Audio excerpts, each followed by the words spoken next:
Bonjour à tous et bienvenue à l'Université de Montréal, à la Faculté des sciences de l'éducation et en particulier à ces programmes de maîtrise en enseignement non secondaire. Et il y a trois noms que vous devez garder à l'esprit pendant toute votre scolarité, ainsi que nos coordonnées. Alors, je me présente. D'abord, moi, c'est Alejandro González Martin et je suis le responsable du programme. Et il y a deux autres personnes qui vont communiquer avec vous très très souvent. Il y a Annick Lépine qui est la responsable des stages. Et il y a des informations de sa part qui s'en viennent plus tard. Et il y a Louise Talbot qui est la technicienne à la gestion des dossiers étudiants. Et ses coordonnées aussi. Et il y a des informations de sa part qui se viennent plus tard. Et malheureusement, mais à cause de la situation, nous ne pouvons pas faire une séance d'accueil en personne. Alors, nous avons pensé à préparer cette petite vidéo pour vous transmettre les informations essentielles pour que vous puissiez commencer votre programme à l'automne. Alors, les informations qu'on va vous donner, il faut savoir d'abord qu'elles sont distribuées en deux blocs. Et les premiers sur le fonctionnement du programme, la présentation, les structures, les différents cheminements, les cours, les stages. Et après, il y a toute une série d'informations diverses. Je vais m'attarder surtout sur les exigences linguistiques, mais il y en a d'autres qui vont aussi apparaître dans les documents. Aussi, ce qu'il faut savoir, c'est que toutes ces informations se trouvent dans les guides de l'étudiant. Donc, bien que cette vidéo puisse vous aider et vous donner des informations, il est important pour vous de télécharger le guide de l'étudiant parce que toutes les informations s'y trouvent, plus développées, et que ce document pourra vous accompagner pendant toute votre scolarité. Alors, pour trouver le guide étudiant, vous devez aller sur la page de la Faculté des sciences de l'éducation, alors fseumontréal.ca. Alors, si vous voyez ici, donc, faculté qui ressemble un peu à celle-ci. Alors, dans cette page, vous devez vous rendre à l'onglet Études de deuxième et troisième cycle. Et quand vous êtes rendu là, vous verrez qu'il y a la partie maîtrise, DSS et microprogrammes. Alors, c'est là-bas qu'il faut cliquer. Et là, vous serez rendu à la différente offre de nos programmes. Et ici, vous verrez la maîtrise en éducation, option enseignement non secondaire. Quand vous cliquez, il y a la même chose qui va apparaître. Donc, vous cliquez et c'est là que vous verrez les informations sur le programme. Alors, la page a l'air de celle-là et vous voyez ici guide de l'étudiant. Donc, si vous allez les chercher là-bas, vous trouverez. Alors, toutes les informations que je vais donner ici se trouvent là-bas et dans ce document, vous pourrez prendre des notes, surligner, etc. Donc, les garder toujours avec vous pendant la scolarité. Alors, voilà, il ressemble à cela. Donc, encore une fois, je vous conseille fortement de les chercher et les télécharger et les consulter de façon régulière pendant vos études chez nous. Alors, par rapport au programme, la première chose à savoir, c'est que bon, il y a un historique et le programme date déjà de long. Donc, il a commencé en 2006. C'est en 2010 que le ministère a levé l'obligation de réserver les programmes à des personnes qui ont un lieu d'emploi. Et depuis 2013, nous l'offrons tout seul, indépendamment de l'UQAM.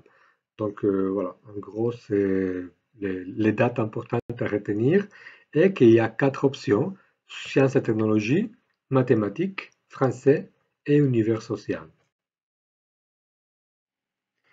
Par rapport au régime d'études, il faut savoir que c'est un programme à temps partiel et il y a deux cheminements proposés: un cheminement en 8 trimestres, donc 2 ans et 2 sessions, ou en 8 trimestres, qui est un peu moins de 4 ans. Donc ça dépend de chacun, il n'y a pas un qui est meilleur que l'autre, tout dépend de vos contraintes, à la maison, au travail, etc. Donc les deux cheminements sont là. Et aussi, il faut savoir que si jamais vous avez des empêchements selon les règlements des études supérieures et postdoctoraux, vous pouvez demander des suspensions. Alors pendant ce temps-là, votre dossier, il n'y a pas de cours. Donc si jamais il y a des imprévus, des problèmes de santé familiaux ou au travail, etc., mais vous pouvez le demander. Ça va faire que votre scolarité dure plus longtemps, mais si c'est la chose à faire, mais n'hésitez pas à les demander. On a mis aussi ici les liens pour le règlement des études supérieures.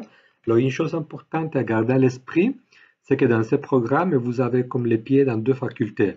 Le programme est offert par nous à la faculté des sciences de l'éducation, mais comme c'est une maîtrise, ça relève aussi des études supérieures postdoctorales. Donc, il y a toute une série de parties de règlements qui viennent d'eux. Alors, je vais vous donner les éléments les plus importants pendant cette présentation pour que vous n'ayez pas de surprises pendant votre cheminement. La première chose, les programmes comportent 60 crédits, dont 39 sont communs à tous, et ce sont des crédits qui touchent à des aspects généraux de l'éducation. Alors, il y a les cours de tronc commun, les cours de psychopédagogie, des fondements de l'éducation sur le système scolaire, et aussi la formation pratique et les stages. Ça touche à tout le monde. Par contre, il y a 21 crédits où vous serez séparés selon votre profil. Alors, ces 21 crédits touchent à la discipline d'enseignement et il y a 12 crédits de cours en didactique et tout le monde a reçu une recommandation de 9 crédits disciplinaires selon votre profil. Alors, voilà, cette partie-là, vous la ferez en petit groupe avec les gens qui ont votre même profil. Donc ici, la présentation un peu de tronc commun. Et voilà, ben, ces cours, j'insiste, sont obligatoires et il y a un certain ordre. Donc faites attention parce qu'ils peuvent vous empêcher votre avancement dans les programmes si vous ne respectez pas l'ordre. Donc ça peut faire que votre cheminement dure plus longtemps. Et il y en a certains cours qui doivent être faits avant de faire d'autres cours. Donc faites attention par rapport aux stages aussi. Il y a quelques restrictions. Donc l'ordre va être très important. Et par rapport à la formation pratique, il y a 4 cours. Donc il y a un premier cours de stage qui est plutôt une intégration et une observation dans les écoles. Il y a 2 stages où vous prenez une grande partie de la responsabilité d'enseignement. Et finalement, il y a un travail d'analyse réflexive de votre pratique enseignante à la toute fin. Donc ces 4 cours comportent en gros la partie pratique et la partie réflexive aussi. Et comme je l'ai dit avant, il y a quelques restrictions. Alors avant de suivre la formation pratique 1, ici, il y a une liste de cours que vous devez avoir réussi.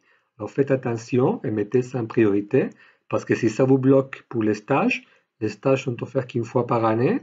Alors si vous ne pouvez pas les faire à la première année, il faudra attendre à l'année suivante pour le faire.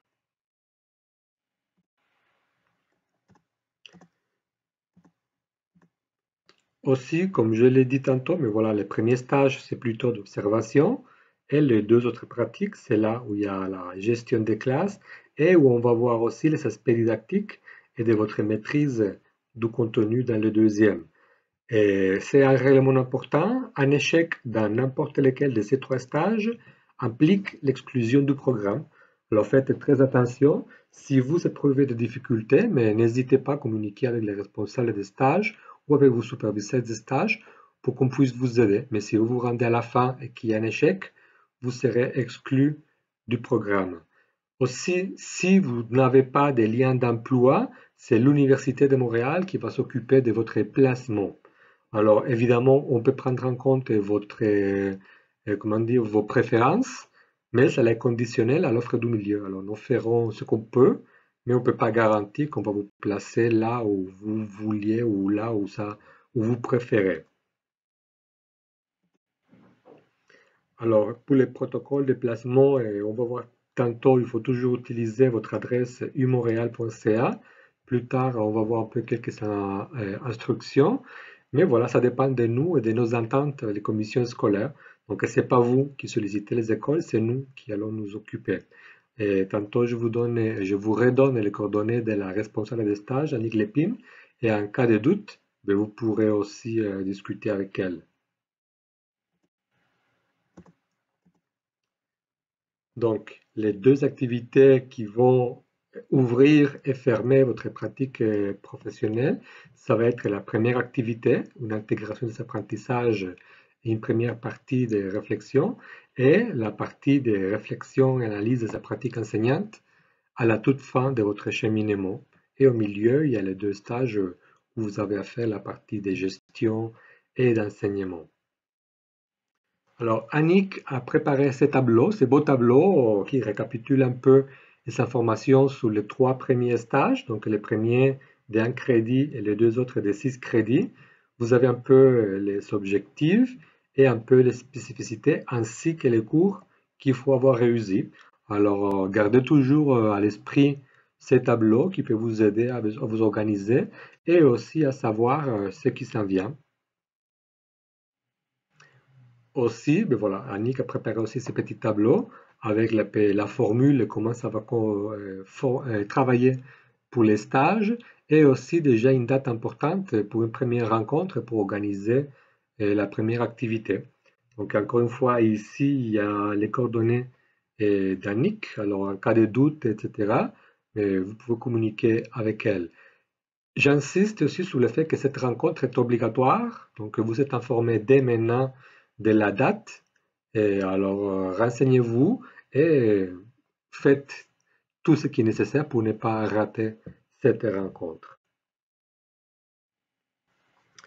Par rapport aux cours de didactique, mais vous savez aussi que vous avez reçu des prescriptions de cours disciplinaires. Alors, vous devez avoir commencé à faire vos cours disciplinaires avant de pouvoir vous inscrire à vos cours de didactique.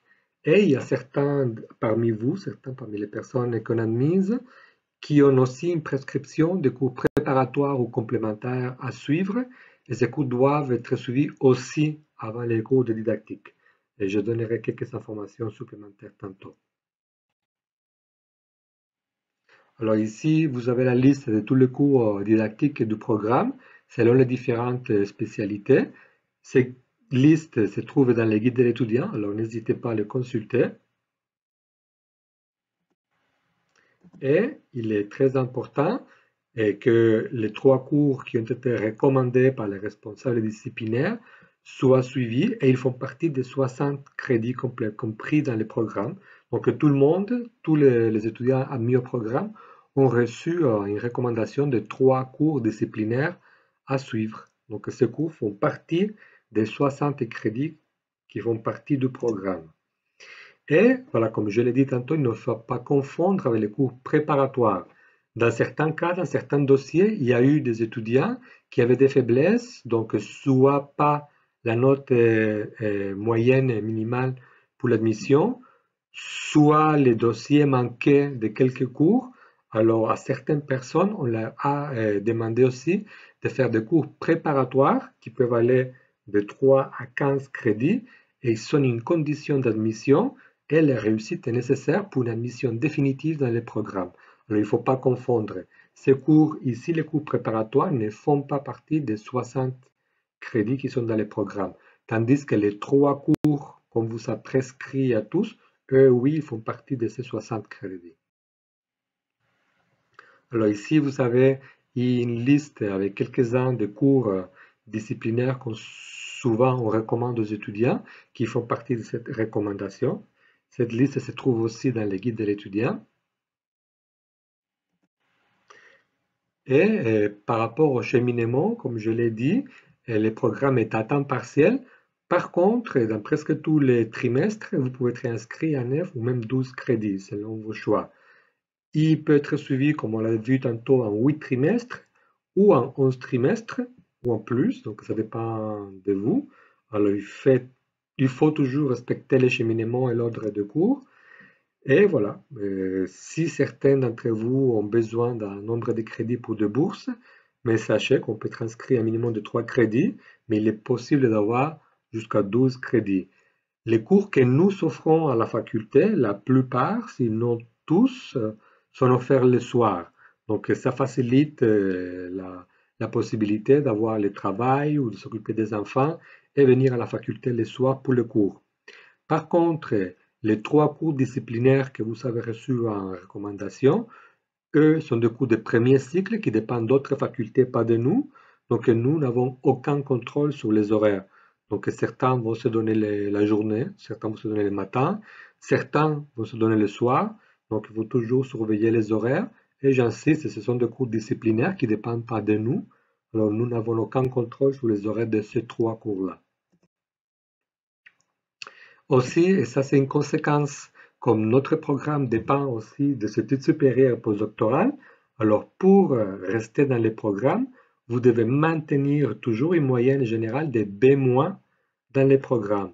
Donc si jamais vous avez un cours avec un mauvais résultat, faites attention, essayez de compenser avec les autres cours parce qu'il faut que votre moyenne soit toujours de B- ou plus. Aussi, une autre conséquence d'être au deuxième cycle dans une maîtrise, c'est que la note de passage, c'est un C. Donc, même si vous allez suivre quelques cours de premier cycle, les cours disciplinaires, il faut les réussir avec une note minimale de C. Si vous faites un cours de premier cycle, disons un cours de maths ou un cours de linguistique, et que vous avez un C ou un C+, alors si vous étiez au premier cycle, vous pourriez le réussir, mais comme vous êtes au deuxième cycle, ça serait un échec, un D ou un D+.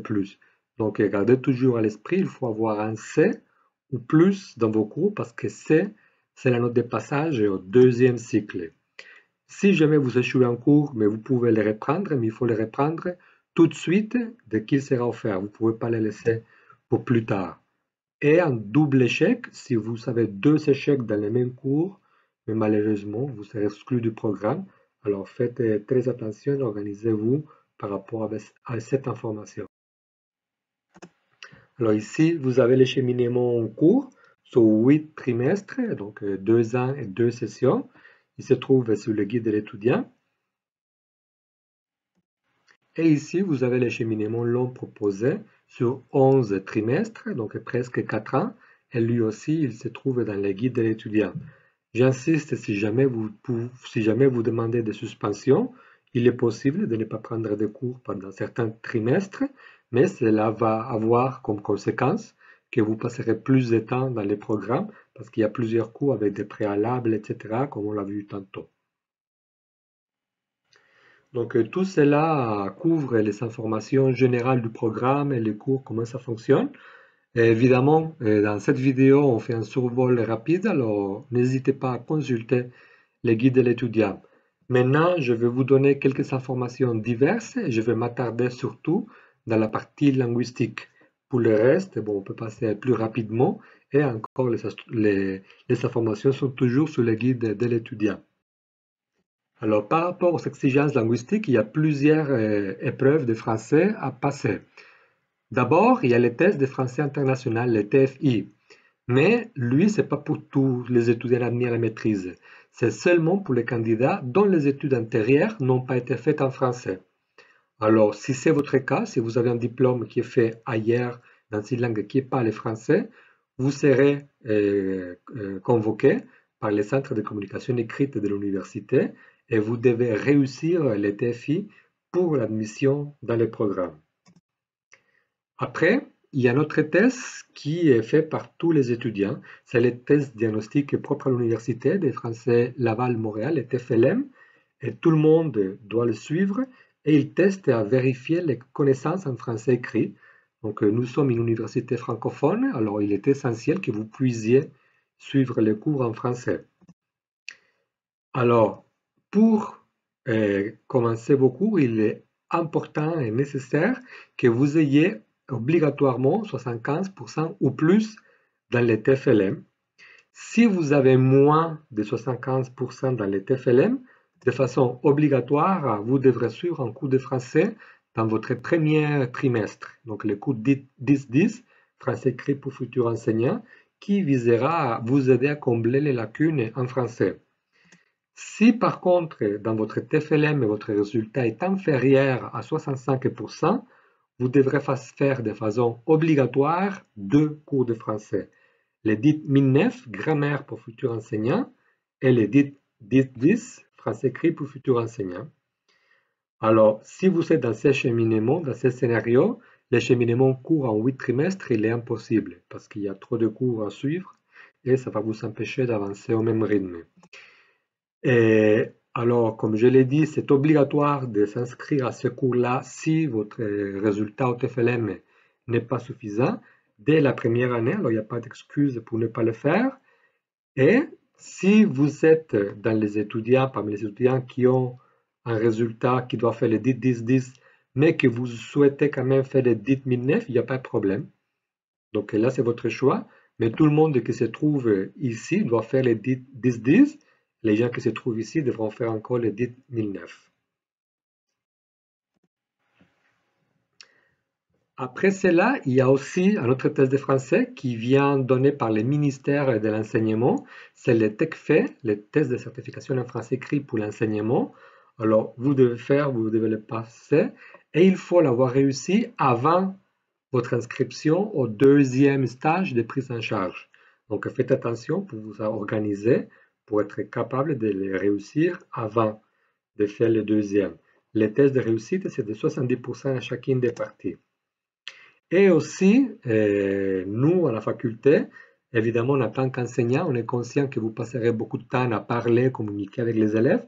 Donc, il y a aussi une évaluation des français oral qui doit se faire chez nous, à la faculté.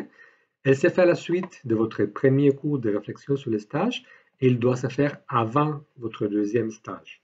Donc, si vous voulez des informations, ici, il y a des liens avec les informations si vous voulez avoir plus de renseignements. Si jamais vous ressentez que vous avez des difficultés importantes avec les français, sachez qu'à l'université, il y a les centres de communication écrite, donc ici, il y a les coordonnées, qui offrent des ateliers de français gratuits. Ces ateliers sont offerts à l'automne et à l'hiver. Il y a une liste qui est distribuée en début des sessions. Alors, vous n'avez qu'à confirmer votre inscription, votre intérêt dans l'un ou l'autre des ateliers. C'est gratuit, mais il y a une limite de places. Donc, il faut confirmer pour pouvoir garder votre place. Et aussi, sachez que les centres de communication écrite offrent un suivi plus fermé, plus resserré, disons, et avec un suivi individuel. Donc, quelqu'un qui va vous demander des rédactions et qui va s'asseoir avec vous pour les lire et les corriger plus tard. Par contre, ce service est payant, mais les frais ne sont pas trop élevés. Donc, encore une fois, consultez les sites des centres de communication écrite et renseignez-vous. Aussi, sachez qu'au service aux étudiants, il y a plusieurs activités culturelles et de communication. Alors, vous pouvez aussi vous renseigner et voir toute la panoplie d'activités qui sont offertes à l'université pour vous aider avec les français. Et certains d'entre vous voudront demander aussi une autorisation provisoire d'enseigner. Dans ces cas-là, ici, vous avez un peu les lignes principales. Donc, il faut d'abord avoir une promesse d'embauche dans une école ou une commission scolaire. Et le ministère a changé les normes il n'y a pas longtemps. Donc, maintenant, il faut avoir complété 9 crédits. C'était 6 auparavant, mais maintenant, c'est 9 crédits, dont 6 en didactique et 3 dans un cours sur le système scolaire. Et il faut aussi avoir, évidemment, les 45 crédits disciplinaires exigés à l'admission. Donc, vous savez ici quelques informations et un lien si vous voulez vous renseigner par rapport à cela. Par rapport aux équivalences, sachez que normalement, il est très rare dans cette maîtrise qu'on offre des équivalences aux étudiants, mais si jamais c'est les scénarios, il y a quelques contraintes. D'abord, il y a un maximum de 15 crédits qui peut être autorisé comme équivalence et il faut avoir une note minimale de B- dans les cours pour lesquels vous demandez une équivalence.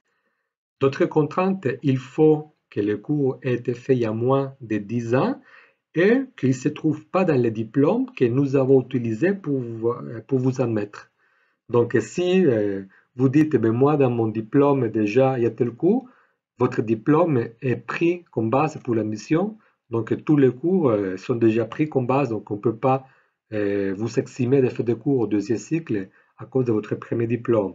Si par contre, à part votre diplôme, vous avez d'autres études et d'autres formations, et c'est là-bas que se trouvent les cours que vous voulez faire reconnaître, là, ça sera possible.